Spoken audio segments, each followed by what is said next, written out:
So in today's video, I want to talk to you all about how to act realistically using your voice. How can you speak realistically? How can your words come out of your mouth and simply sound honest when the camera's on you or when you have a whole audience watching you in the theater? How can you be honest and authentic? Well, there's two ways that an audience member or other actors, if you're in an acting class, can tell when your acting's bad. And that comes down to your physicality and the voice. We'll talk about the physicality in another video, but for today, the voice is one of the most important things because it's what we're gonna hear from you. So I wanna give you an example line that one of my students had given me from a scene that they were working on. And the line is very simple. It's, "I didn't see you last night, what'd you do?" Very simple, very easy. Now, with this line, we also have to understand the context. So the context was, this is a college dorm. Actor A, which was the actor I was helping, was just working on the scene of moving things around in the room. He was shifting some books around, putting his clothes away. Very simple, mundane things. Now, actor B comes into the room, and actor B, he wasn't home last night. He was out and about. Now, this scene is really about actor B. It's not about actor A. So actor A doesn't really have to do much, but they do have that simple line of, "I didn't see you last night, what'd you do?" And this is where we can tell when an actor is being real and authentic just by how they speak. And I'm gonna give you an example of what this actor sounded like. This is how they said the line. "I didn't see you last night, what'd you do?" When we hear an actor speak like that, automatically we know that it's not real and that it's fake and that it's bad acting. And that's what we call the actor voice. This is why you hear acting instructors all the time, if you're in an acting class, say, "I don't want to see you acting. I want to see you being, but not acting."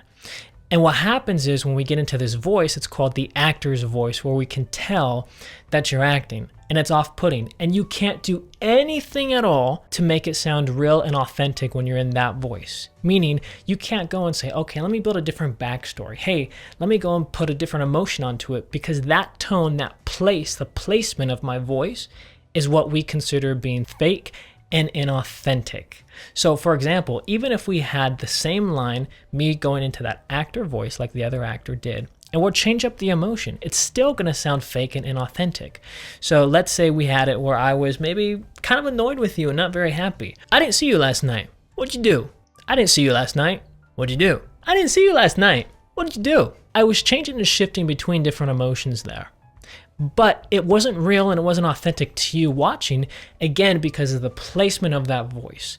So let's talk about that for a second. What is that placement? The easiest way to think about this is something that you might all understand is if you've been to school and you've had to give a speech before, or especially if you've heard someone give a speech, they tend to talk louder and place their voice in a different place so people can hear them, and they're trying to almost put on a little bit of a mini show. When you do that, it's fake and it's inauthentic and it's forced. And a lot of you have probably had to go and give a speech before at school, and then your voice is going in to that specific place. It's a tense place where you don't feel completely comfortable. Now, what would be a comfortable voice? A comfortable voice is something like right now, how I'm talking to you. If I'm gonna talk to my family, I'm gonna talk to my friends, my voice is much more comfortable than, let's say, I had to go and give a big speech. Now, that comfortable place, that's your authentic voice. That's where you naturally speak. That's where your natural register is within your voice. Typically, when we try to go and put on a show, that actor voice, we're changing registers.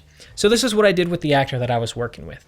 I asked him and I said, "Okay, just for a second, explain to me the details of the scene. Explain to me what was leading up to it, and just let's go into some text analysis here." And I didn't actually want to focus on the text analysis. I wanted to get to this next point, which I'm going to talk to you about. So the actor started talking and started speaking and started going through the backstory of the character and all of this. As they were speaking, I stopped them. I said, whoa, wait, hang on. Right there. What you're doing right now, how you're talking to me, you're not acting at all. You're just explaining to me how you came to the conclusion of this scene. Hey, how did you get here? What is happening the week before the scene? What's everything that you know about this character? All you're doing right now is you're just talking to me like a normal human being because I'm right in front of you here. You're not trying to put on an actor voice, you're just talking. And after that, I had the actor literally go and do the scene again. And this time, keep it in mind, how you're talking right now is perfect. You don't have to put anything else on. So then it shifted. So then instead of the actor saying, "I didn't see you last night, what'd you do?" It was much more, "I didn't see you last night, what'd you do?" that there is much more authentic, much more real, and it's beautiful when the camera picks that up.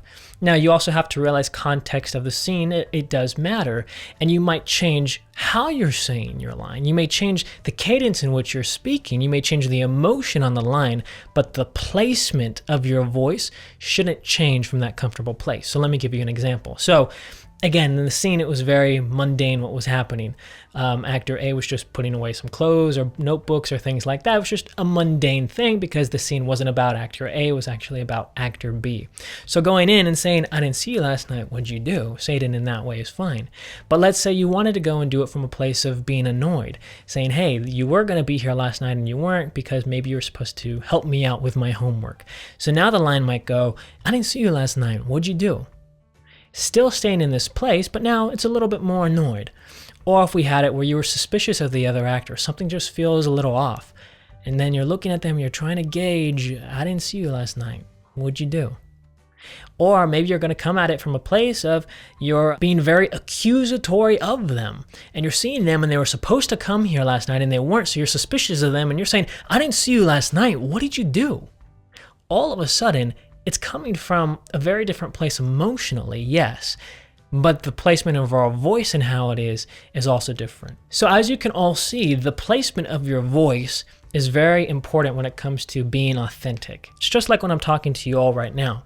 If I'm saying, hey, I hope you guys are all enjoying this video, it's different than if I said, hey, so I'm hoping you all are enjoying this video.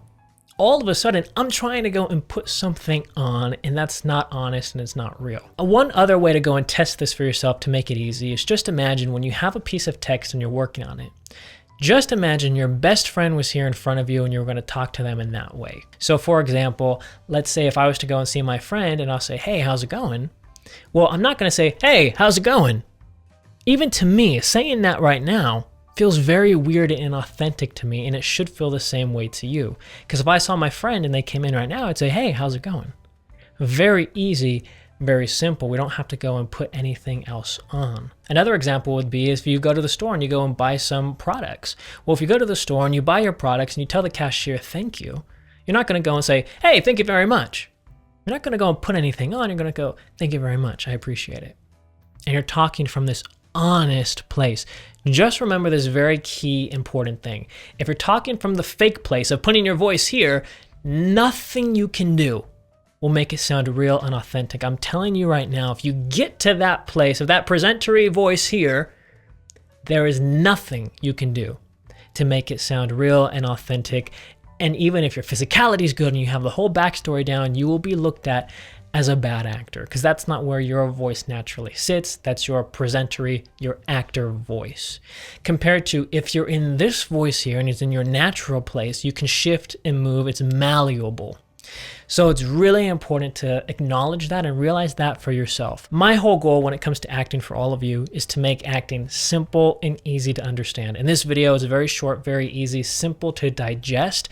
This is something that I wish I would have heard about being in drama school at the very beginning, or when I first started taking acting classes, because everybody starts to fall into this trap in the beginning. It's very easy. And if it's not acknowledged, it's not fixed, then it just continues on. And then this is where it can put actors into a troubling place because they're not sure why they're not booking their parts or why their acting seems fake. And it all has to do with your voice. You're not bringing your authentic voice, you're bringing your presentery actor voice, as we call it. So again, my whole goal is to make acting simple and easy, so I hope you all enjoy it. Make sure you subscribe to the channel so you can see if we go and talk about physicality and how we can make that also, again, be honest, real, and authentic for ourselves, depending on the characters that we're playing. Also, if you want to increase your acting, take it to the next level, our 10-hour acting masterclass 2.0 version is in the description down below and also in the comment section. There's a lot of other things down there if you're interested. So I'll see you all next time. Thank you for tuning in, and don't forget to check out our next video right over here. Peace.